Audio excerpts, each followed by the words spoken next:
Ano po yung masasabi nyo sa pa-event po ni Mr. Aquino Platado para i-honor at pasalamatan po ang mga teachers niya at saka ito pong school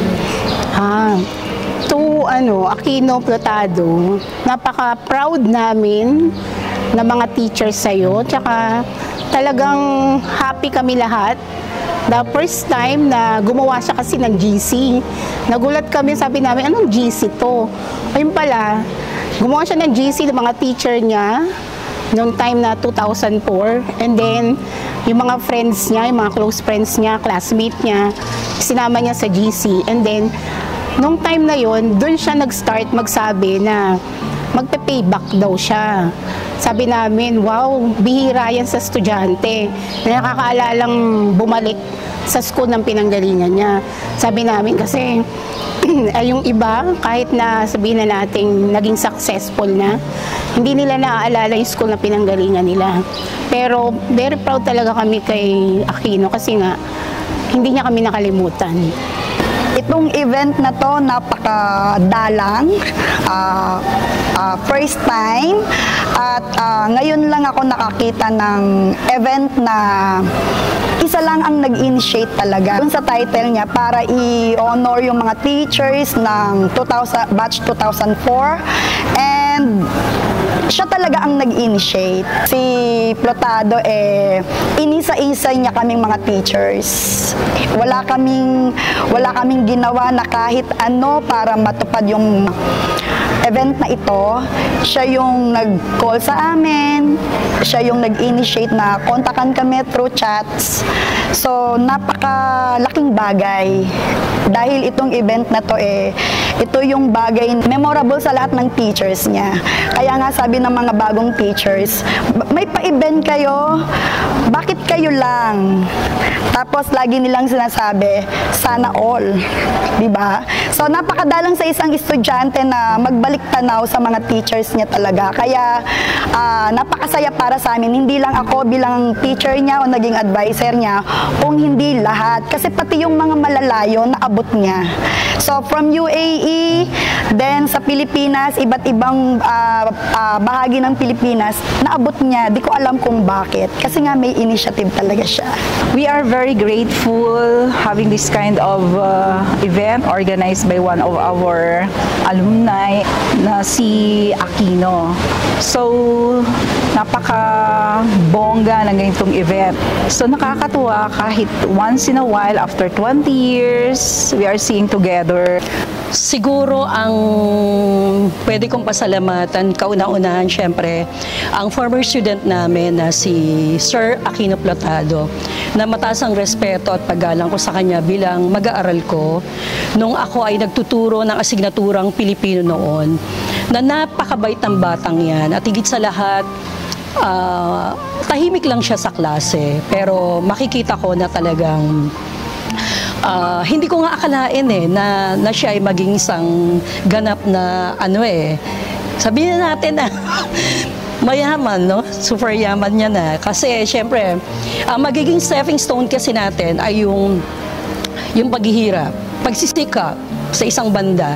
Kaya ko yun parang naging honor para sa akin at karangalan bilang isang mag-aaral na simpleng tao pero meron siyang inaabot na tagumpay para sa buhay niya. Kaya sa akin talagang devoted ako para sa kanya as my student. Talagang simpleng tao, talagang I honor. Actually, this kind of event, hindi to mai-experience kahit sa school nyo, kahit sa dati nyo di ba? It's only in Potrero National High School. Kaya all of us, talagang na-overwhelm kami. Ay, grabe to, di ba? Pag ikinukwento ko to sa mga, kasi head teacher na kami ngayon. Before, teacher lang niya ako sa TLE o THE, Technology and Home Economics. Yung what we have is that cooking, baking, and everything. Pag nakukwento ko to sa ay, bongga, sana magkaroon din kami ng ganyang estudyante. Imaginein mo, Aquino Plotado is just a simple student before, na talagang masunurin, tahimik, tsaka ano lang siya, simpleng tao. Hindi mo kakikitaan ng yabang sa klase, although matalino, tahimik. Ang ano niya, kumbaga, silent worker siya eh. Silent talagang, ang banat niya tahimik, di ba? Kaya, kung ano na dating niya sa ngayon, talagang deserve niya yun. Kasi yung pagiging mabuting estudyante, unang-una masunurin. Pangalawa, may kapatid dito yan eh, hindi ko sa kanila makalimutan. Kasi Aquino eh, di ba?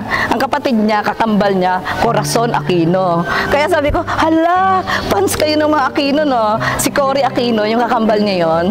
Hindi ko makalimutan talaga. Yun, pag sinabing Plotado Aquino, and karugtong niya si Corazon Aquino. Kaya natutuwa ako na this thing happened to us. Talagang, yung nag-remarkable talaga yung Aquino na sa kanila eh, sa ginawa nila to sa amin.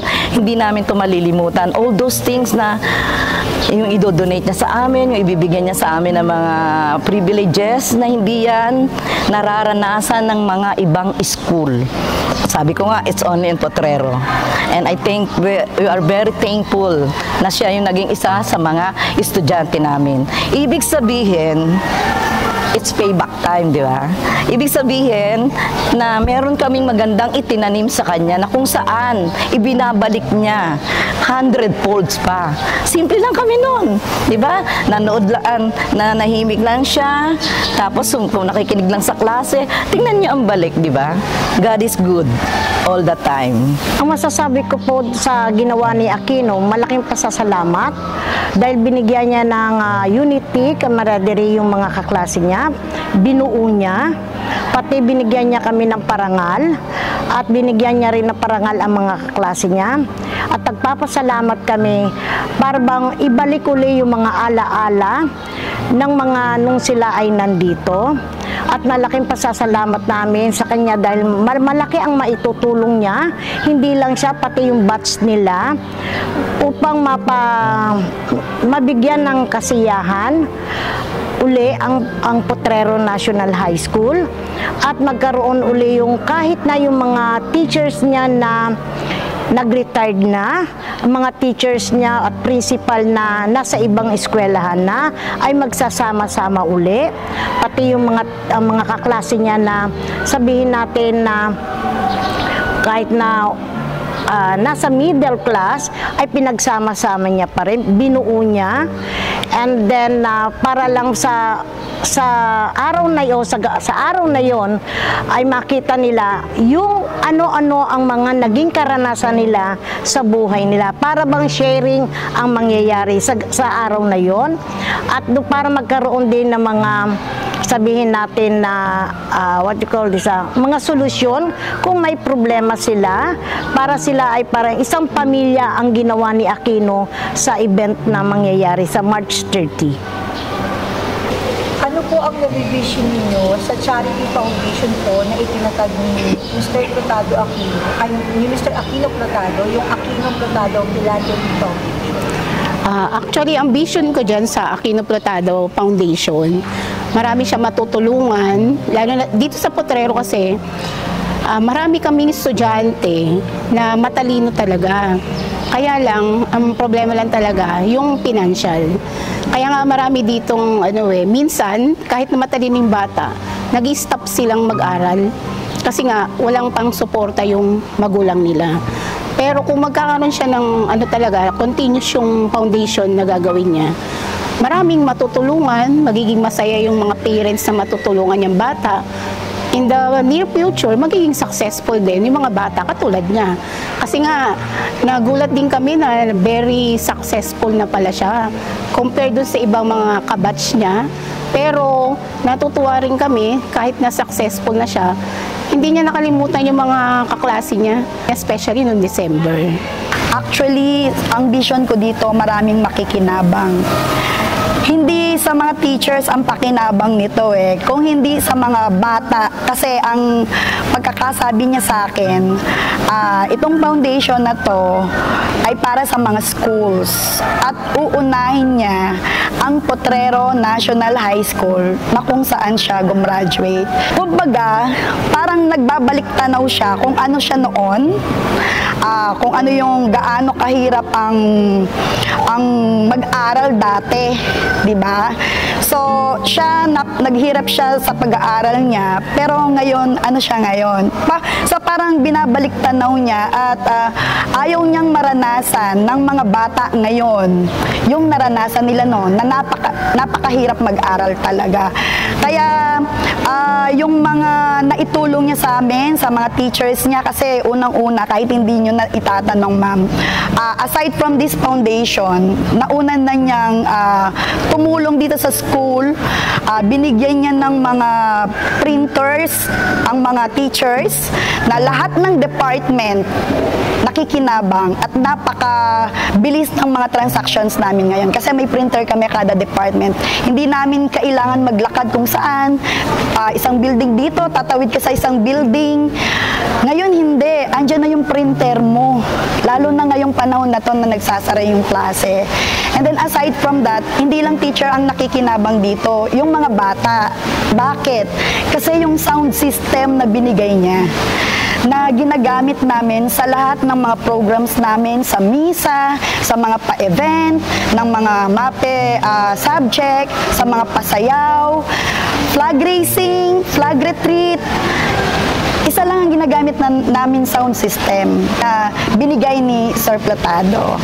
Kaya napakalaking bagay. Kaya if ever na yung foundation na to talagang matutuloy ko to, vision ko talaga, marami siyang matutulungang bata. Having a foundation is a great move. So, maganda tong naisip niya kasi ang plano niya is to help those public schools na ma-improve, katulad inimpisahan niya rito sa kanyang alma mater sa Potrero National High School.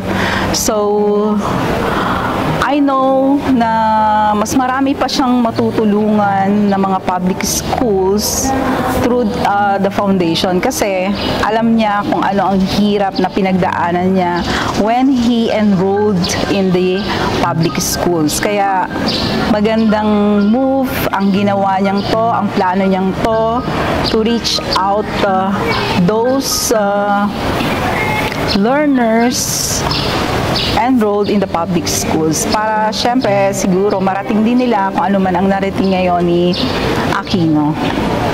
Ang nabivision ko dyan ay upa matutulungan niya maliban sa teachers, mas lalo sa mga learners. Okay? And then kung ano mamay mga agenda na plataforma sa kanyang foundation, malaking tulong na lalo na sa mga bata. Number one, na sabihin natin na walang kakayahan para magkaroon na mag-aral. Okay? Kasi marami kasabi nga ng ibang teachers, nakakaranas kami ng mga bata na walang mga gamit, nakakaranas kami ng mga walang uniform, nakakaranas kami ng mga bata na talagang, especially sa broken family, nandoon na self-study sila, na naghahanap buhay sa gabi, pagdating sa umaga ay nag-aaral. So marami kaming estudyante dyan, marami rin kaming estudyante na matutulungan niya. Number one is yung siya ang breadwinner, yung bata. So lahat ay nakukuha namin lahat ng problema. So ginagawa naman namin ng paraan. Kahit sabihin natin may mga stockholder kami, pero iba pa rin yung sinasabi ginawa ni Plotado na isang foundation para maiangat yung kinabukasan ng bata, maiangat yung dignidad ng isang bata. So malaking bagay, no, ang foundation. Sabi nga nila, although na kailan lang din yan, pero sa part ko bilang isang teacher niya, bilang ikalawang magulang niya, malaking tulong yan para sa mga mag-aaral ng Potrero National High School. Like for instance, sabi nga natin na mapagandang eskwelahan, no? Tapos magkaroon ng sasakyan na para halimbawa may mga competition, magamit yung mga sasakyan na yon na talagang libre at bukal sa kalooban ni Aquino Plotado, yung pagtulong ng walang hininting balik, kumbaga. Kumbaga kung isang loob ang paraan ng pagtulong. Tsaka siguro, i-grace din natin yung si Lord, ang ating Panginoon, na talagang siguro biniyayaan siya ng ganong buhay, habang buhay, na talagang tumulong sa mga sa mga estudyante o mga mag-aaral ng Potrero National High School. Malaking bagay po talaga yun. Kaya marami po siyang naitulong. Sa binigay niyang privilege o itong mga chances na binigay niya sa school na to, mas marami pa ang maitutulong niya. Not only sa mga teachers dito, kasi ang ang pinakamaganda niya matutulungan is yung mga poor student that we have. Kasi hindi lahat, siguro na ni Aquino noon na naramdaman niya na hindi itong mga batang to, future natin yan, di ba? Ang kabataan ay pag-asa ng bayan. So kung hindi yan magiging maganda ang kinabukasan, through the help of the foundation na talagang igagawanapin niya, nagtatayo siya o bumubuo siya ng mga estudyanteng magiging mabubuting nilalang sa mga susunod na henerasyon. Yun ang napakagandang maiiwanan niya, a legacy that will never happen to anyone. Thank you very much. Naiiyak ako. Naiiyak ako sa ganda ng ginawa niya sa amin. Kasi hindi lahat kayang gawin, di ba? Hindi lahat ng bumabalik, hindi lahat nagbibigay. Sa ginawa niya ito sa eskwelahan namin, na kung tutuusin, eto na siya eh. Siguro lalo na kung nakita niya bumalik siya na ang school ay ganun pa kaliit, mas marami pa siyang maitutulong, no? Kaya we are so proud and very thankful that we have that kind of student, that kind of person na binabalikan ang kanyang pinagdaanan. Talagang ang lumingon sa pinanggalingan, makararating sa paroroonan in 100 folds, and very thankful ako kasi we have you, Aquino Plotado. It will be a remarkable, mabubuhay, mamamatay ang mga estudyante, teacher, mawawala, pero yung iiwanan mo, the legacy that you will give to us and to those people na matutulungan mo, hindi makakalimutan yan ng mga susunod pang henerasyon. And with that, I'm so thankful that we have that kind of student. You, Aquino Plotado, hands up ako sa iyo. Thank you very much.